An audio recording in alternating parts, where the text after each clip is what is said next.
Znate li kome je namijenjena škola trenera?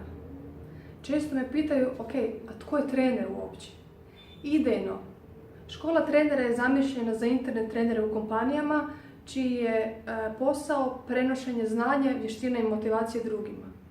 Međutim, tijekom vremena škola trenera se razvila i namijenjena je ne samo trenerima koji žele biti izvrsni u svom poslu, nego i menadžerima koji žele učinkovito iskoristiti svoje vrijeme na sastancima, voditeljima koji žele vrhunsku uigranost svoga tima, organizatorima koji žele vidljive i brze rezultate svojih suradnika, nastavnicima koji žele povesti vlastitim primjerom, edukatorima koji žele dovesti svoju stručnost do zavidne razine, predavačima koji žele ispeglati svoje vještine i svima vama koji imate prirodni talent rada s ljudima i želite napraviti nešto konkretno po tom pitanju.